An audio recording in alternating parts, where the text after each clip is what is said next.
11वा अध्याय 1, 2 आणि 3 वचन आपण पाहणार आहोत.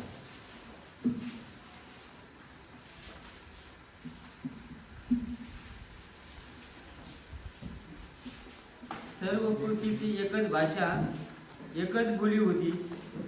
पुढे असे झाले की पूर्वेकडे जाता जाता त्या लोकांना शिनार देशात एक मैदान लागले आणि तेथे त्यांनी वस्ती केली. ते एकमेकांना म्हणाले, चला आपण विटा करून पक्का बाजू. त्यांनी दगडाऐवजी विटा आणि चुन्याऐवजी डांबर वापरले. कितपर्यंत झालं? प्रार्थना करूया. 4 पण वाचत आहे. मग ते म्हणाले, चला आपल्यासाठी एक नगर आणि गगनचुंबी शिखराचा एक बुरुज बांधू आणि आपले नाव करू, म्हणजे सर्व पृथ्वीचा पाठीवर आपली पांगापांग होणार नाही. प्रार्थना करू. पवित्र देव बाबा, तुम्हाला धन्यवाद देतो, तुमची स्तुती करतो आणि तुमचं गौरव करतो. प्रभू येशू, या वचनाच्या द्वारे तुम्ही आमच्याशी बोला आणि तुमचं गौरव द्या. प्रभू येशूच्या नावाने प्रभूला धन्यवाद असो. जेव्हा परमेश्वर देवानं मनुष्य बनवला, त्यानंतर त्याच्यापासून स्त्री बनवली आणि दोघांना सुरुवातीला फक्त एकच आज्ञा दिली होती का बागेतील मध्यवर्ती असणाऱ्या झाडाचं फळ तुम्ही खाऊ नका. त्यांनी ती आज्ञा मोडली, पाप या जगामध्ये आलं आणि देव आणि मनुष्य एकमेकांपासून विभक्त झाले. आणि त्यानंतर देवाचं वचन आम्हाला सांगतं, आदाम आणि हवा जेव्हा त्यांना एदेन बागेतून काढून दिलं, त्यांनी त्यामध्ये येऊ नये, त्यावेळेस परमेश्वर देवानं एक तलवार त्या बागेमध्ये ठेवली, फिरणारी, गरगर फिरणारी तलवार. उत्पत्तीच्या पुस्तकामध्ये वाचा 3 अध्याय आणि 24 वचन पटकन. देवाने मनुष्याला बाहेर घालवले आणि जीवनाच्या झाडाकडे जाणाऱ्या मार्गाची राखण करण्यासाठी एदेन बागेच्या पूर्व भागी कुरबीम व गरगर फिरणारी ज्वालारूप तलवार ठेवली. बस थोडस लक्ष द्या. परमेश्वर त्यांना बाहेर काढल्याच्या नंतर तलवार कुठे ठेवलेली आहे? गरगर फिरणारी करुबीम आणि गरगर फिरणारी तलवार. दिशा सांगा त्याच्यामध्ये आहे. पूर्व दिशेस, पूर्व बाजूला ठेवली. म्हणजे याचा अर्थ ते कुठे आहे? पूर्वेकडे आहे. ठीक आहे, पूर्वेकडे ते लोक आहेत. आणि त्यानंतर काहींना बद्दल अजून एक वचन वाचूया आपण, 4 अध्याय आणि 16 वचन. ते का सांगतो मी तुमच्या पुढे लक्षात येईल. 4 अध्याय 16 वचन. काहीन परमेश्वराकडून निघाला आणि एदेनच्या पूर्वेस नोद देशात वस्ती करून राहिला. काहीन पूर्वेच्या कडे निघाला आणि नोद देशात वस्ती करून राहिला. आता या ठिकाणी काहीन देखील पूर्वेच्या बाजूला गेलेला आहे. काहीनाने काय केलं होतं? त्याच्या भावाचं मर्डर केलं आणि देवाबरोबर देखील त्याने वाद केला. देवाने त्याला विचारलं, तुझा भाऊ कुठे आहे? तो म्हटलं, मी काय त्याला राखा नाही का? म्हणजे देवाबरोबर अशा प्रकारे तो उर्मट भाषेमध्ये बोलला. परंतु त्यानंतर देवानं बऱ्याचशा पिढ्या जाऊ दिल्या, नोहापर्यंत 9-10 पिढ्या जाऊ दिल्या. त्यानंतर नोहा, त्याची बायको, त्याची 3 मुलं आणि 3 सुना हे तारवात बसले. तारवात बसून 40 दिवस 40 रात्र पृथ्वीवर भयानक पाऊस झाला आणि संपूर्ण जगाचा नाश झाला. त्यानंतर हे फक्त 8 लोक वाचले आणि जे जे प्राणी तारवामध्ये गेले होते ते सगळे वाचले.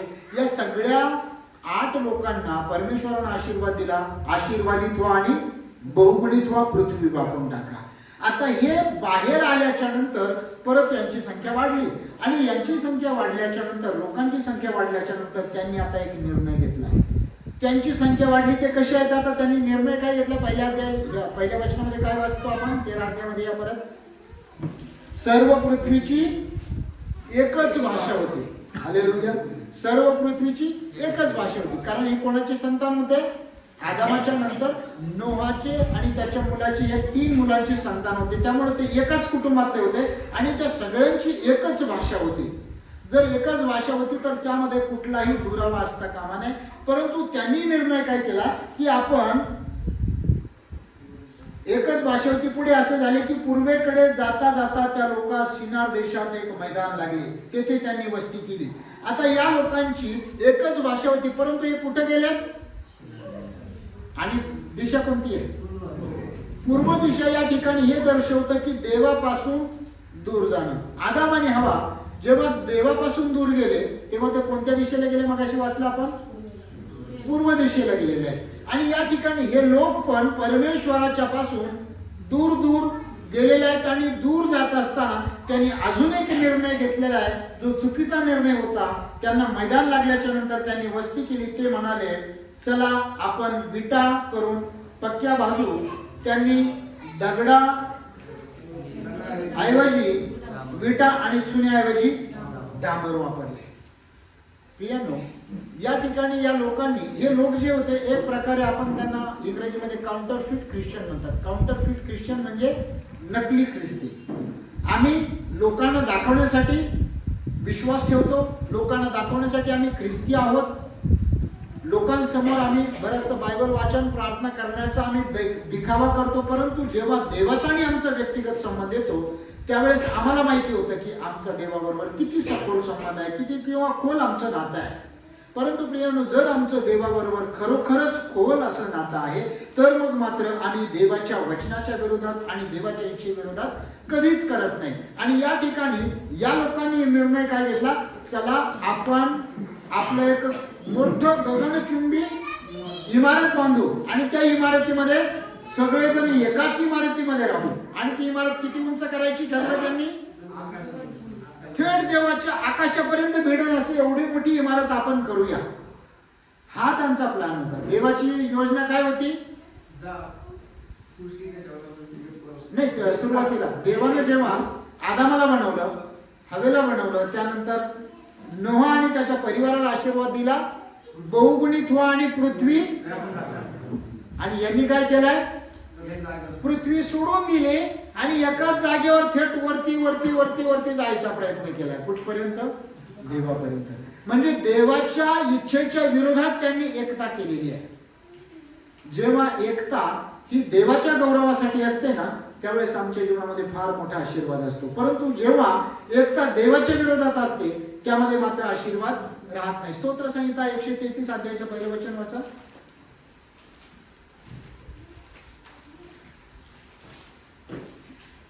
मनुष्याची एकच भाषा होती आणि त्यांची एकता होती. थोडस लक्ष द्या वाचण्याबरोबर. सगळ्या मनुष्याची भाषा एकच होती, त्यांच्यामध्ये एकता होती, परंतु त्यांनी ही एकता देवाच्या विरोधात वापरली. हा वाचा आता. पहा, बंधूंनी ऐक्याने एकत्र राहणे किती चांगले व मनोरम आहे. पहा, बंधूंनी ऐक्याने राहणे, एकत्र राहणे किती चांगले व मनोरम आहे. किती चांगले व मनोरम आहे. हालेलुया. आता या ठिकाणी बंधू कोण आहेत माहिती आहे तुम्हाला? फक्त सख्खे भाऊ नाही आहेत. आता सांगा कोण आहेत बंधू, म्हणजे कोण आहेत सांगा. आपण सर्वजण विश्वासणारे जेव्हा ऐक्यानं परमेश्वराच्या सानिध्यामध्ये राहतो, ऐक्यानं प्रीतीमध्ये देवाच्या वचनामध्ये राहतो, तेव्हा त्याच्यामध्ये फार आशीर्वाद आहे. परंतु जेव्हा आम्ही देवाच्या विरोधात काही करण्यासाठी एकत्रित येतो त्यावेळेस मात्र तो शाप आमच्या जीवनामध्ये येतो. तो कसा येतो ते आपण पुढे पाहूया. त्यानंतर जर तुम्ही प्रेषितांचं कृत्य घरी जाऊन वाचलं तर त्या ठिकाणी जेव्हा प्रभू येशू ख्रिस्ताला स्वर्गात घेतलं गेलं त्यावेळेस प्रभू येशूनं स्वर्गात जाण्यापूर्वी घेतले जाताना देवदूताने सांगितलं, गालिलकरांनो तुम्ही आकाशाकडे पाहत काय उभे राहिले आहात. ज्या प्रभू येशूला तुम्ही जाताना पाहत आहात तो तसाच परत येईल. हालेलुया. म्हणजे आम्ही त्याला पाहणार आहोत. तुम्हाला मी मागच्या वेळेस पण सांगितलं होतं, एक येरुशलेम मातेवाले म्हणून आलेले आहे आणि ते म्हणतात की कोरियामध्ये प्रभू येशू आले. कोरिया पण दिशेला माहिती तुम्हाला, पूर्व दिशेला, आणि तिथून येशू ख्रिस्त आला असं ते म्हणतात आणि त्याचं नाव आंगशॉंग हंग आहे, आंगशॉंग आहे. परंतु परमेश्वराच्या वचनामध्ये जर आम्ही पाहिलं तर देवदूतांनी काय सांगितलं, येशू ख्रिस्ताला जसं तुम्ही जाताना पाहता तसाच तो परत येईल आणि तुम्ही त्याला पाहाल. आपण सगळेजण त्याला पाहू आणि देवाच्या वचनामध्ये लिहिले प्रत्येक डोळा त्याला पाहिल. आपण जेव्हा मयत विधीच्या वेळेस गेल्याच्या नंतर एक वचन वाचतो पहा, थेसलोनिकराच्या पत्रातलं 4 अध्याय आणि 13 वचनापासून तर 16 वचनापर्यंत आपण पाहतो की आद्य दिव्य दुधाची वाणी आज्ञाध्वनी देवाच्या तुतारीचा नाद होत असताना येशू ख्रिस्त स्वर्गातून उतरेल आणि जे प्रभूमध्ये निजलेले आहेत ते जिवंत होतील आणि मग आम्ही जिवंत असे त्याला सामोरे जाऊ.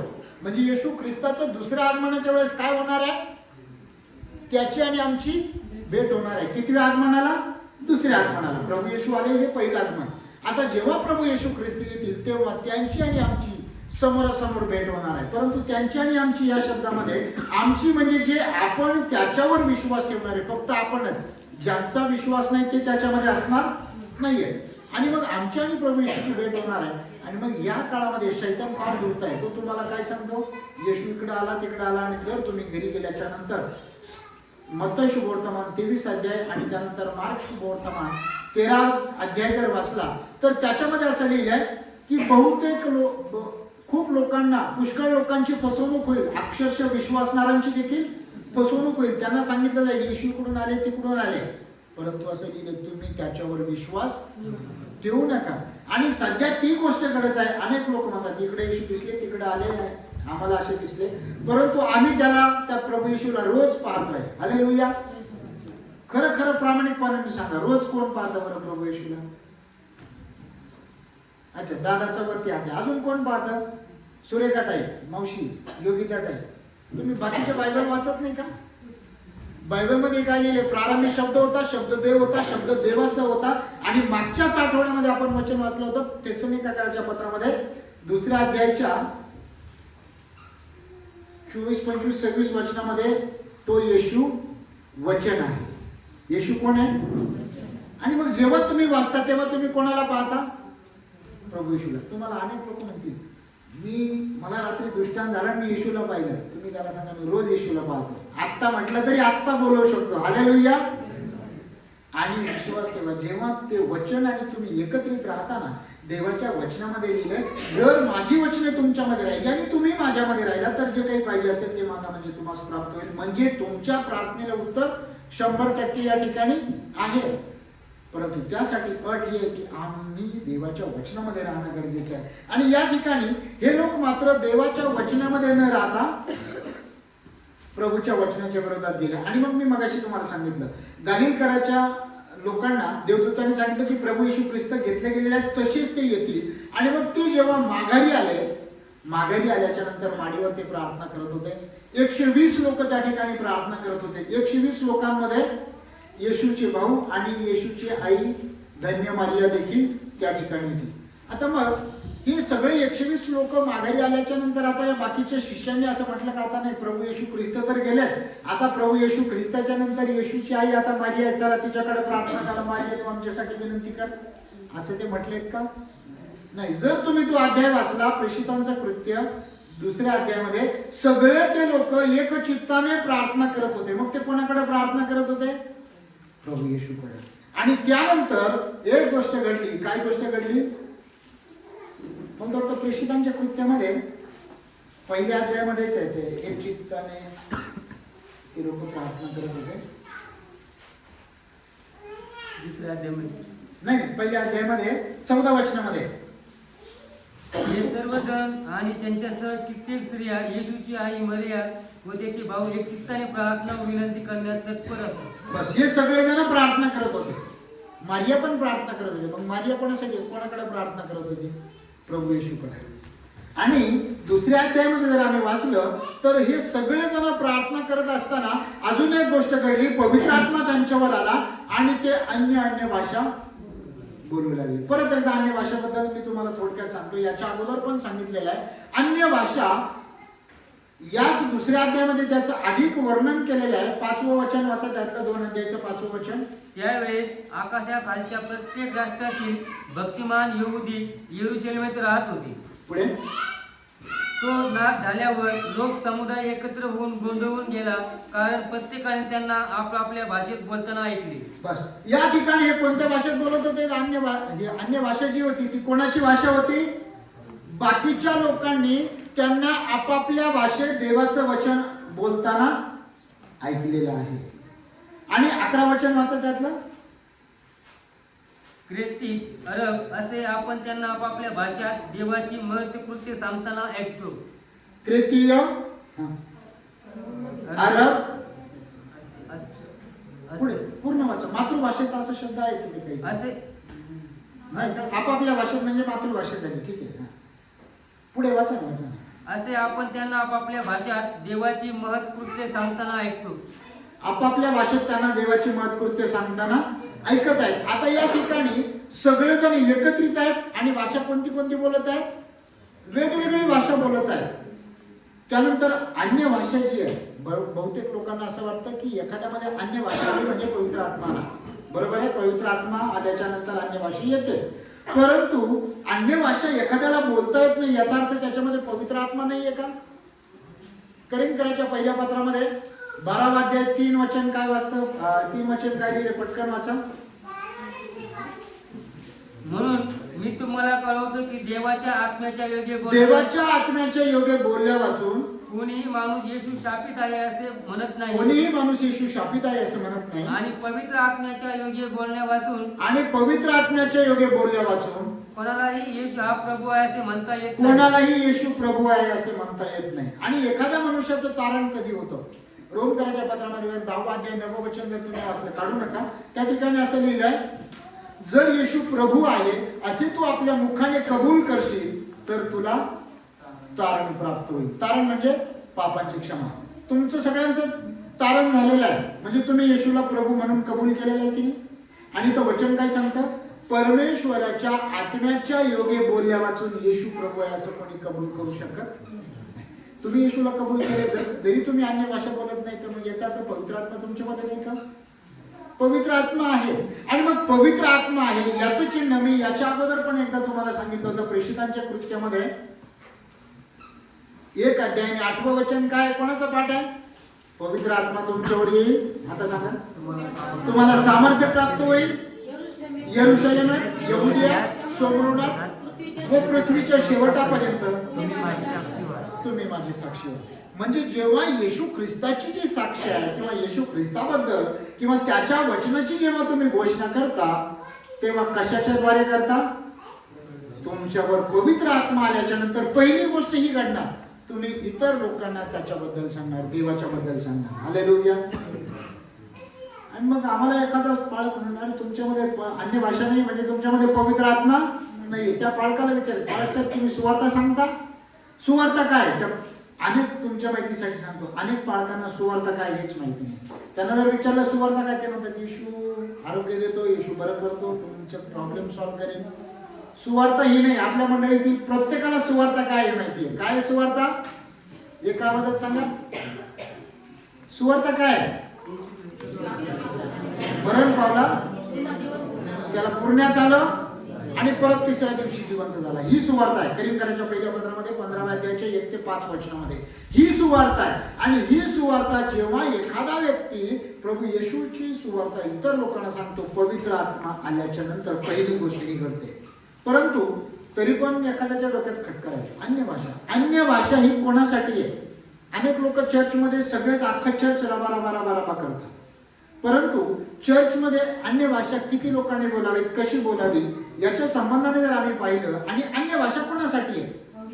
जर समजा सगळेच विश्वासणार आहे त्या ठिकाणी, सगळे प्रार्थना करणार आहेत, आणि मग बायबल काय सांगतं? करिंथीचं पहिलं पत्र 14 अध्याय 22 वचन काढा. ज्यांना भेटला असेल त्यांनी. म्हणून या निरनिराळ्या भाषा व विश्वास ठेवण्यासाठी नव्हते. म्हणून या निरनिराळ्या भाषा म्हणजे अन्य भाषा विश्वास ठेवणाऱ्यासाठी नव्हते, तर विश्वास न ठेवण्यासाठी चिन्ह दाखल आहे. म्हणजे जे विश्वास ठेवतात त्यांच्यासाठी एक अन्य भाषा नाही, तर मग कोणासाठी आहे? अविश्वासणाऱ्यांसाठी आहे. का? पुढे त्याचं स्पष्ट वर्णन दिलं आहे. संदेश हा विश्वास न ठेवण्यासाठी नव्हे तर विश्वास ठेवण्यासाठी आहे. त्याच्या अगोदरचा वाचा 21 वचन. नियम त्याच्यात लिहिले आहे की परमभाषा बोलणाऱ्या लोकांच्या द्वारे व परक्या माणसाच्या ओठांनी मी या लोकांबरोबर बोलेन, तथापि तेवढ्याने ते माझे ऐकणार नाहीत असे प्रभू म्हणतो. ओके. हा, आता 23 वाचा. सगळी मंडळी एकत्र जमली असता सर्व लोक जर निरनिराळ्या भाषा बोलू लागले आणि अशिक्षित किंवा विश्वास न ठेवणारे लोक आत आले तर तुम्ही वेडे आहात असे ते म्हणणार नाहीत काय? अन्य भाषे संबंधाने काय? जेव्हा चर्च मध्ये आणि सगळेच लोक अन्य भाषा बोलू लागले तेव्हा लोक काय म्हणतील? हे काय आहे? हे बायबल सांगतं. आणि 22व्या वचनामध्ये सांगतं वचन, अन्य भाषा कोणासाठी आहे?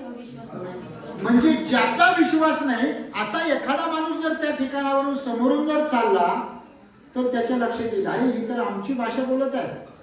हालेलुया. आता जर समजा इथं वचन चालू आहे आणि मी जसा वेगवेगळ्या भाषेत बोलू लागलो किंवा आपल्या वडा समाजाच्या भाषेत जर बोलू लागलो, मी देवारदी मंदिर होणार देवार आत्मा मी नोना निलसतात इंगा देवार आत्मा जर एवढ देवार आत्मा मी नाश असतात तर देव हा व्यक्ती नाशशी यांटी की देवार मंदिर मिरवणार, देवार मंदिर पवित्र होणार. आणि हे जेव्हा कोणीतरी ऐकलं, बापू काय याचं भाषांतर, तुम्ही देवाचं मंदिर आहात. आणि ते म्हणतील अरे हे कोण माझ्या भाषेत कसं काय. आणि मग ही त्यांची भाषा ऐकून ती ईश्वर विश्वास ठेवतील. आता अरबी भाषेमध्ये बिस्मिल्लाहिर्रहमानिर्रहीम अल्हम्दुलिल्लाहि रब्बिल आलमीन मालिकी यौमिद्दीन याका नअबुदु याका नस्तईन इहदिनस सिरातल मुस्तकीम गैरिल मगदूबि अलैहिम वलद्दालिन. म्हणजे पूरी तारीफ उस खुदा के लिए जिसने कायनात को बनाया और सीधा रास्ता वही है. त्यावेळेस एखादा मुस्लिम अरे ही तर माझी भाषा आहे, ती यांना कसं काय ते, आणि ते ऐकून अजून जाणून घेण्याचा प्रयत्न करतील. हालेलुया. परंतु जर समजा मी फक्त राबा राबा राबा राबा शंदा राबा करतोय आणि एकही मनुष्य येत नाही, तर देवाचं वचन आम्हाला काय सांगतो. वचन काढा, करीन करायचं पहिलं पत्र 14 अध्याय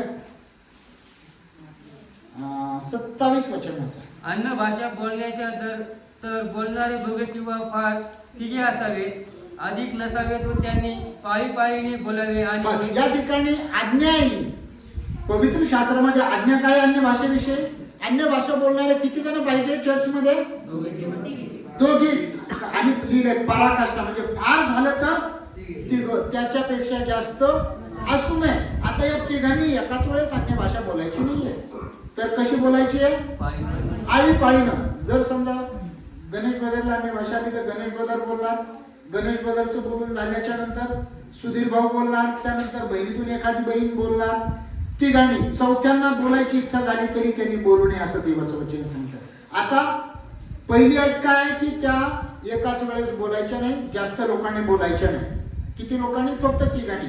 आणि तिघांनी एकाच वेळेस न बोलता आळीपाळीने बोलायचं. आणि अजून एक आज्ञा काय दिली त्याच्यामध्ये, पुढे वाचा. आणि एकाने अर्थ सांगावा, आणि एकाने अर्थ सांगावा, परंतु अर्थ सांगणारा नसेल तर त्याने मंडळीत गप्प राहावे, त्याने मंडळीत गप्प राहावे. बरेच लोक म्हणतात नाही ते पवित्र आत्मा आला का म्हणून ते कंट्रोल होत नाही. इथं वचन सांगतं गप्प राहावं, मग तुम्हाला कंट्रोल नाही होत असं सांगणारा कोण आहे, कोण आहे. नक्कीच देवापासून. देवाचं वचन सांगतं ती कंट्रोल होते. म्हणजे जर अन्य भाषेचा अर्थ सांगणारा नसेल तर त्या व्यक्तीने मंडळीत गप्प बसावं. परंतु दुसरा जर कोणी अर्थ सांगणार असेल तर त्यानं त्या भाषेचा अर्थ सांगावा. हालेलुया. कर्ता रे मेल परकरार ना ताळची अडियन. परमेश्वर माझा मेंढपाळ आहे, मला काही उणी पडणार नाही. ही कोणती भाषा आहे, मद्रासी भाषा आहे. एकही भाषा अर्थविरहित नाही. तुम्ही कोणतीही बोलले तर जर देवानं तुम्हाला अन्य भाषा दिली, आज 9-10 वर्ष झाले, तुम्ही फक्त तेवढेच 7-8 शब्द बोलता आणि त्याचं अजूनही भाषांतर नाही, तर ती अन्य भाषा नाहीये. मी 2008-9-10 साली परतवाडा या ठिकाणी गेलो होतो. तिथले बरेचसे जवळजवळ भोपाळचे पण काही मुस्लिम लोक आलेले होते. आणि मी शिकवत असताना बरेचसे उर्दू शब्द बोललो. आणि मग त्यांनी मला विचारलं, सर जी आपकी उर्दू तो बहुत अच्छी है. त्यावेळेस मला समजलं मला उर्दू भाषा येते. हालेलुया. जेव्हा तुम्ही बोलता तेव्हा 2-4 शब्द नाही तर पूर्ण बोलता. मी पूर्ण उर्दू भाषा बोलतो, पूर्ण इंग्रजी भी बोलतो, पूर्ण हिंदी पण बोलतो. हिंदी आता महाराष्ट्रातले सगळेच बोलतात. जर तुम्ही साऊथला गेले, हैदराबादला किंवा अजून तिकडे साऊथचे कोणते राष्ट्र आहे, केरळ, मद्रास, तिकडच्या लोकांना जास्त हिंदी येत नाही. आणि ते जर हिंदी बोलायला लागले तर त्यांच्यासाठी ती अन्य भाषा आहे.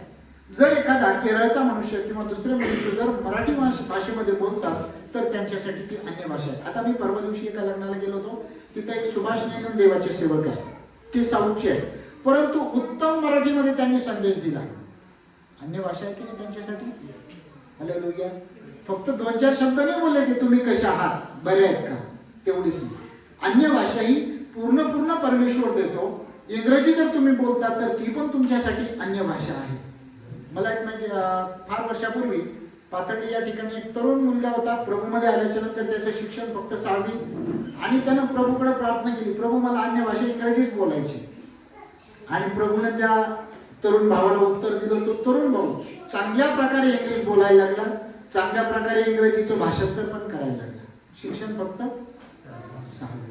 जेव्हा आम्ही प्रभूला नम्र होऊन मागतो तेव्हा प्रभू मात्र नक्की ते देतो. आणि या ठिकाणी देवाचं वचन आम्हाला सांगतं 28 वचनामध्ये, परंतु अर्थ सांगणारा नसला तर त्याने मंडळी गप्प राहावे. आता या ठिकाणी अनेक पालक पण गप्प राहत नाहीत, ते पण बोलतात आणि मंडळीला सांगतात बोला, सगळं बोला, अन्य भाषेत बोला, अन्य भाषेत बोला. वचन सांगताय का तसं बोला? वचन काय सांगता अन्य भाषेत बोलण्या संबंधाने? दोघे किंवा तिघे, तेही आळीपाळीनं. आणि मोठी अट काय घातली? भाषांतर करणारा असेल तरच बोला. तुम्ही कुठेही चर्चमध्ये जर गेले, तुम्ही डायरेक्ट ते पास्टर असो नाही तर कोणी असो, पण त्या वचनामध्ये तर असं लिहिलंय, अध्याय लक्षात ठेवा, करिंथकराचं पहिलं पत्र 14वा अध्याय. आता बाकीचं तर जरी रेफरन्स नाही आठवलं तर बाकीचं तर लक्षात राहील का नाही? भाषांतर करणारा असेल तरच अन्य भाषा बोले. मग तुम्ही जे करता ते वचनाप्रमाणे आहे का? जर आहे तर मला बायबलमधून दाखवा. हालेलुया. आणि या ठिकाणी हे सगळे अन्य भाषा जी आहे, अन्य भाषा यासाठी आहे, वेगवेगळी भाषा, की त्या लोकांनी एकत्रित यावं आणि एकत्रित येऊन देवाचं गौरव करावं. आणि प्रेषितांच्या कृत्यामध्ये आपण पाहतो 2ऱ्या अध्यायामध्ये, जेव्हा सगळे लोक अन्य भाषा बोलत होते, ते सगळे एकाच वेळेस बोलत नव्हते, कारण त्यांनी आपापल्या भाषेत देवाची महती वर्णन करताना ऐकलं. आता सगळे जर बोलायला लागले, जर समजा राऊत साहेब ते जर हिंदीमध्ये बोलायला लागले, मी मराठीत बोलायला लागलो, आपला बापू वडारी भाषेत बोलायला लागलो, सगळे एकाच वेळेस, फक्त तिघच आहे, तर त्याचा कोणाला काही ताळमेळ लागेल का? नाही. परंतु बापू जर हळुवारपणे एकटाच बोलायला लागला तर गणू भाऊ आपल्याला त्याचा अर्थ सांगेल.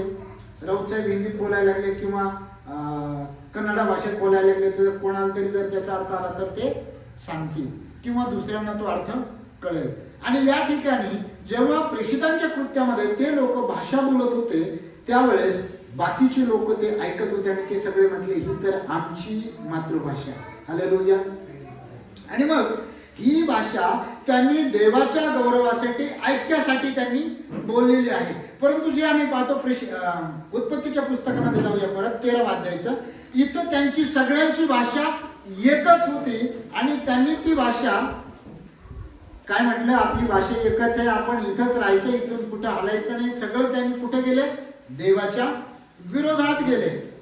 आणि त्यांनी मग ती भाषा त्यांनी काय म्हटलं त्याच्या 2ऱ्या वचनामध्ये पहा, ते एकमेकास म्हणाले, वाचा ना. पुढे असे झाले की पूर्वेकडे जात जाता त्या लोकांनी शिनार देशात एक मैदान लागले. ते एकमेकांना म्हणाले, चला आपण विटा करून पक्क्या बाजू. त्यांनी दगडाऐवजी विटा आणि चुन्याऐवजी डांबर वापरले. आता त्यांनी काय केलं? स्वतःचा प्लॅन निर्माण केलाय. आपण एक प्लॅन करू, आपण आपलं स्वतःचं अस्तित्व निर्माण करू. हा प्लॅन त्याने देवाच्या विरोधात केला. आणि स्तोत्र संहिता 2 अध्याय 1 ते 3 वचन असं कोणतरी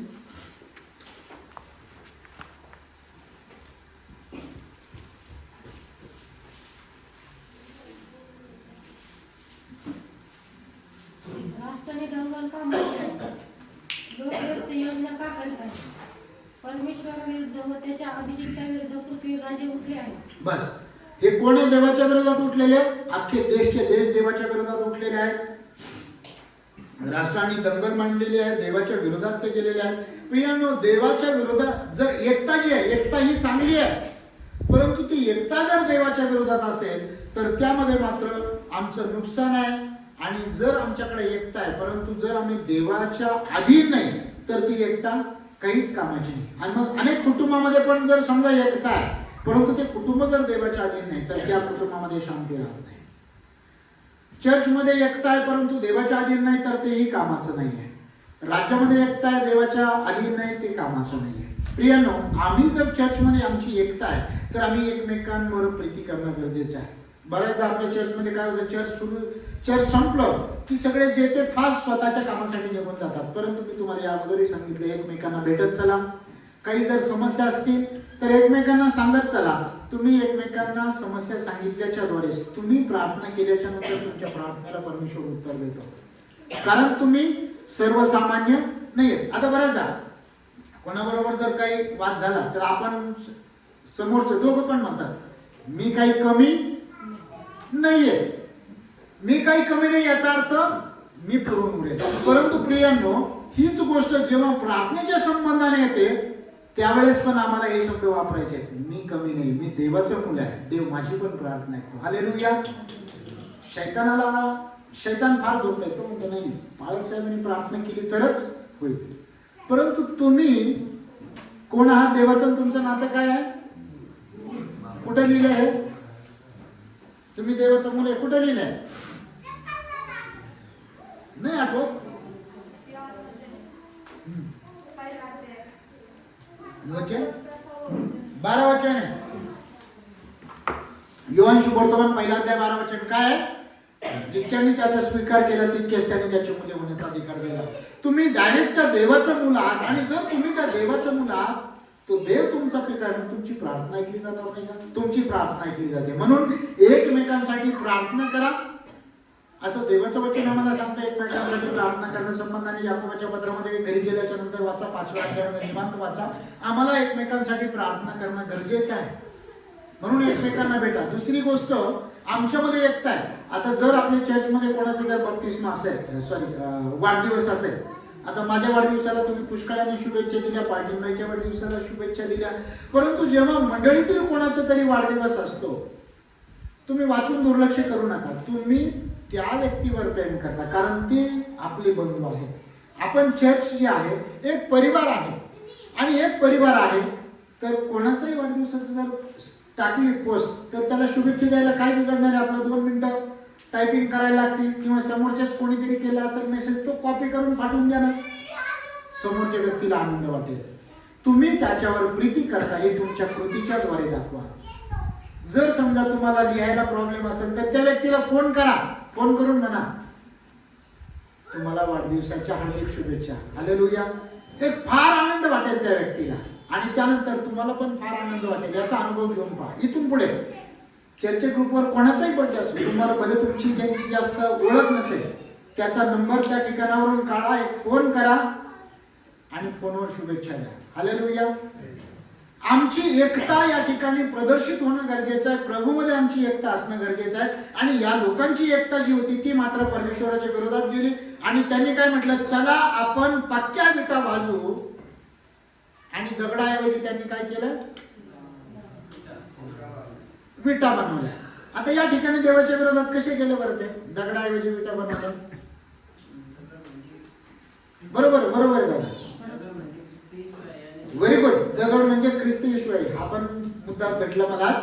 दगड म्हणजे ख्रिस्त येशू आहे. मागील आठवड्यामध्ये पण झालं होतं, परंतु या ठिकाणी दगड म्हणजे ख्रिस्त येशू आहे. जो आपलं घर दगडावर बांधतो म्हणजे परमेश्वराच्या वचनावर बांधतो. यांनी काय केलं, विटा बाजू, त्यांचा स्वतःचा प्लॅन, आपण आपल्या पद्धतीने करू, मी माझ्या पद्धतीने करणार. या ठिकाणी त्यांच्या जीवनामध्ये एक गर्व आला, आम्ही आमच्या पद्धतीने करणार, देवाचं आम्हाला काहीच नको आहे. त्यांना देवाकडे तर जायचं आहे. कुठं, किती बांधायचंय बुरुज?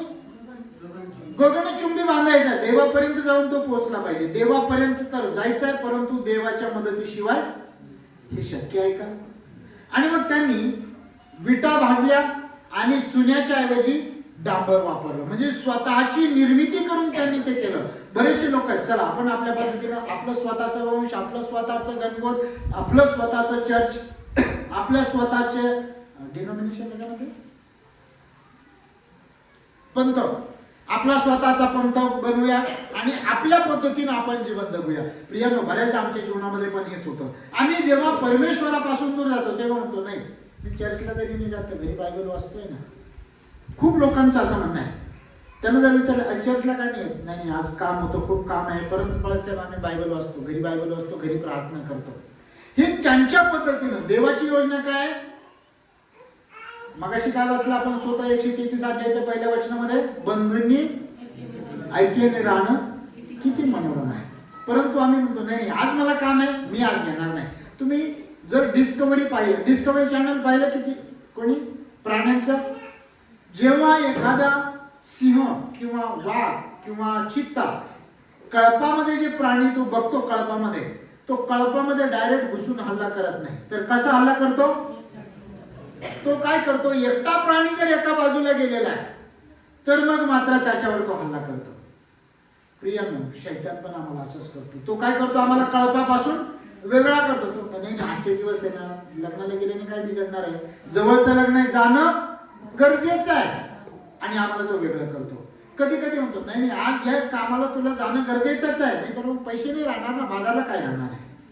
आणि आम्हाला असं वाटतं हा हे गरजेचं आहे. परंतु तुम्हाला एक गोष्ट माहिती आहे, जेव्हा अरण्यामध्ये मान्ना होता, सगळे लोक गोळा करायला जायचे आणि देवाने त्यांना सांगितलं 7व्या दिवशी तुम्ही मान्ना गोळा करायचा नाही. मग यांना प्रश्न पडला, मग 7व्या दिवशी खायचं काय? देवाने त्यांना सांगितलं तुम्ही 6व्या दिवशी जो गोळा कराल ना, त्याच्यावर एवढा आशीर्वाद देईल की तो 7व्या दिवसाचा पण कव्हर करेल. प्रियांनो, जेव्हा तुम्ही काम करता आणि 7वा दिवस प्रभूसाठी देता, त्या 7व्या दिवसाचा आर्थिक आशीर्वाद प्रभू तुम्हाला देतो. हालेलुया. याचा अनुभव घेऊन पहा. आणि जेव्हा आम्ही आमच्या स्वतःच्या मनाने करायचा प्रयत्न करतो, नाही मला माझं हे करणं गरजेचं आहे, हे केलं तरच असं होईल, ते केलं तरच तसं होईल, आम्हाला प्रभूची इच्छा आमच्या जीवनामध्ये प्रथम स्थानी ठेवायची. जेव्हा आम्ही प्रभूची इच्छा प्रथम स्थानी ठेवतो, तेव्हा प्रभूचे आशीर्वाद आमच्या जीवनामध्ये येतात. आणि मग ते एकमेकांना म्हणाले आपण विटा पक्क्या भाजू, आणि त्यांनी चुन्याऐवजी डांबर वापरले. मग ते म्हणाले चला आपण आपल्यासाठी एक स्वतःच गगनचुंबी बनवूया. दगडाऐवजी त्यांनी विटा वापरल्या. आता दगड जो आहे, दगड ही देवाची निर्मिती आहे. यशाचं पुस्तक 54 अध्यायामध्ये जा आणि त्याचा 11 वचन वाचा.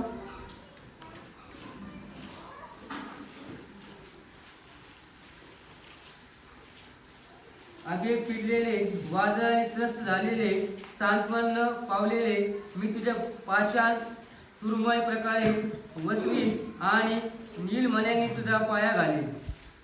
या ठिकाणी परमेश्वराचं वचन काय सांगतं, कशाने बनवली ती नगरी? पाषाणाने, म्हणजे दगडानं. आणि या ठिकाणी मनुष्य कशाने बनवत आहे? विटाने. त्याचबरोबर या ठिकाणी या लोकांचं जे घर आहे ते जगिक घर त्यांना पाहिजे. परंतु इब्री लोकांच्या पत्रामध्ये 11 अध्याय आणि 10 वचन वाचा.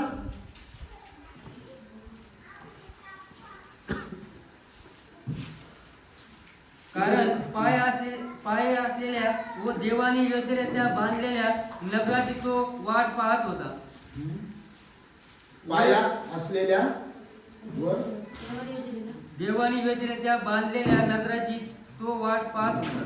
म्हणजे या ठिकाणी देवाच्या सेवकाबद्दल, अब्राहमाबद्दल, की तो देवाच्या नगराची वाट पाहत होता. आम्ही देखील देवाच्या नगराची वाट पाहतो. कारण की प्रभू येशूने आम्हाला स्वतः सांगितलं माझ्या पित्याच्या घरात राहण्याच्या जागा पुष्कळ आहेत, नसत्या तर मी तुम्हाला सांगितले असते. याच्यावर आपलं एकदा वचन झालं होतं बघा.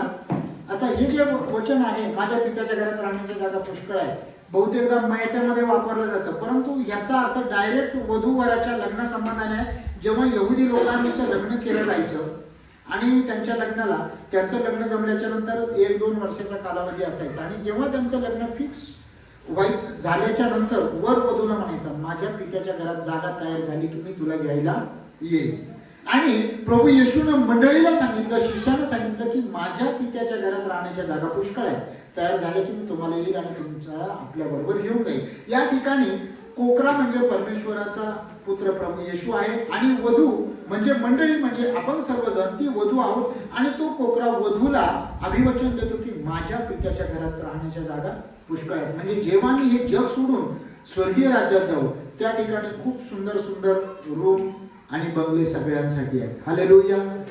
आम्हाला त्या घराची आवश्यकता आहे आणि ते घर आम्ही स्वतः बांधलेलं नसून ते परमेश्वराकडून बांधलेलं आहे. परंतु या जगामध्ये राहणारे लोक जे आहेत ते स्वतःचं नाव निर्माण करायचा प्रयत्न करतात. मग त्यांना असं वाटतं नाही माझं एकदा एक शिक्षण झालं की मी माझ्या लेकरांना एकदम एवढं भारी शिक्षण देईल, मग ते असं होतील तसं होतील आणि स्वतःचं नाव ते कमावतील. माझा स्वतःचा धर्म, माझं स्वतःचं घर, मी एवढा मस्त बंगला बांधेल, सगळं काही स्वतःच्या पद्धतीनं स्वतःच्या बद्दल विचार करणं.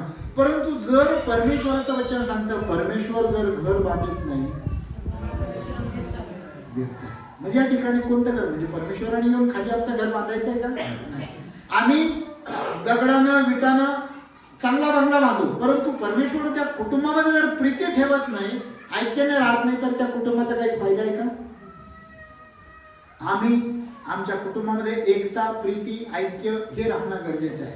परंतु जर समजा आम्ही म्हटलं नाही मी असं करीन तसं करीन, लेकरांना असं शिक्षण देईन. मी तुम्हाला एकदा एक उदाहरण सांगितलं. एकदा एक मनुष्य होता आणि तो आपला पीठ वगैरे मागायचा, पीठ मागायचा आणि त्याच्यावर गुजराण करायचं. त्याने असा विचार केला, एक दिवस छोटंसं झोपडं होतं त्याचं, एक दिवस पीठ मागून आणलं, ते खाली मुंग्या होऊ नये किंवा कोणी कुत्रा तोंड घालू नये म्हणून त्यांनी मडक्यात बांधलं, मडकं वरती लटकून ठेवलं आणि त्या मडक्याखाली झोपला. दुपारच्या वेळेस झोपल्या त्याने प्लॅन केला, आता मी काय करेल, हे पीठ घेऊन कोणाला तरी विकेन, त्याचे मला 100-150 रुपये आले की मी 10-10 रुपये कोंबडीची पिल्लं 10 विकत घेईन.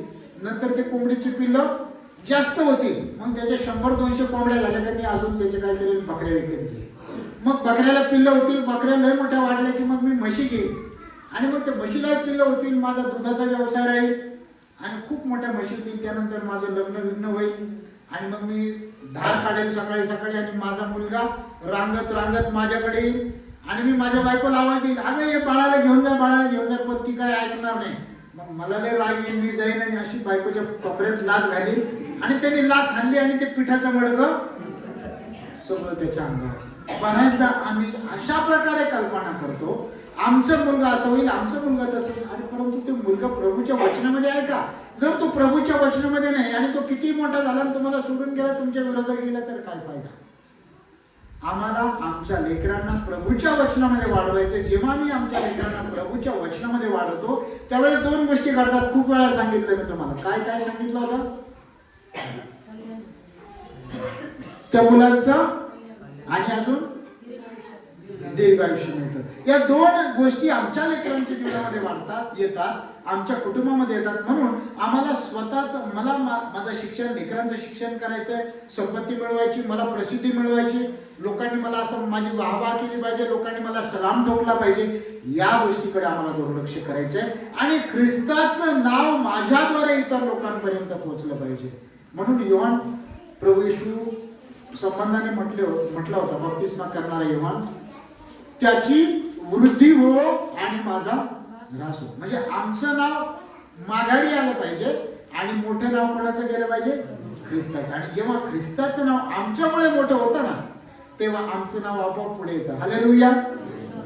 आणि या ठिकाणी त्या लोकांनी निर्णय घेतला की आपण आपल्या पद्धतीने करू. आणि त्यानंतर एक गोष्ट घडली. मग परमेश्वरानं पाहिलं हे लोकांचं काही काम ठीक नाहीये, यांची करणी ठीक नाहीये. आणि मग परमेश्वर त्या ठिकाणी आला आणि परमेश्वरानं त्यांच्या भाषेचा घोटाळा केला. आता एक गोष्ट लक्षात घ्या, हे लोक, त्यांची एकता होती, जेव्हा परमेश्वराच्या विरोधात होती तेव्हा परमेश्वराने यांच्या भाषेचा घोटाळा केला आणि सगळेजण पांगले. परंतु जेव्हा प्रभू येशू ख्रिस्तामध्ये, प्रेषितांच्या कृत्यामध्ये 2ऱ्या अध्यायामध्ये, आता हे सगळे लोक वेगवेगळ्या भाषा बोलणार आहेत, परंतु काय झालेले आहेत? एकत्रित आहेत. हालेलुया. कशामुळे? ख्रिस्तामुळे. जेव्हा मी ख्रिस्त आमच्यामध्ये असतो तेव्हा ख्रिस्त आम्हाला त्याच्या प्रीतीमध्ये आणि ऐक्यामध्ये टिकून ठेवतो. परंतु जेव्हा काही गोष्टीचा उपयोग आम्ही ख्रिस्ताच्या विरोधात करतो तेव्हा आमचं जीवन गोंधळून जातं आणि ज्या ठिकाणी गोंधळ होतो त्या ठिकाणी शांती नाही आणि कुठलंच नियोजन त्या ठिकाणी राहत नाही, कुठलाही आशीर्वाद राहत नाही. आणि मग 11वा अध्याय पुढे जर तुम्ही वाचला तर देवाचं वचन सांगतं ते लोक मग एका ठिकाणी राहिले नाही, त्यांची पांगापांग झालेली आहे. हालेलुया. म्हणून प्रियानो, आमच्या जीवनामध्ये जर आम्ही ख्रिस्ताच्या वचनाला प्रथम स्थान देतो, त्याच्या आज्ञापालनाला प्रथम स्थान देतो, तर आमच्या कुटुंबामध्ये ऐक्य, प्रीती, एकता राहते आणि ती एकता आम्ही देवाच्या गौरवासाठी वापरणं गरजेचं आहे. परमेश्वर करो या वचनाद्वारे आपणास आशीर्वादित करो. आमेन. यावेळेस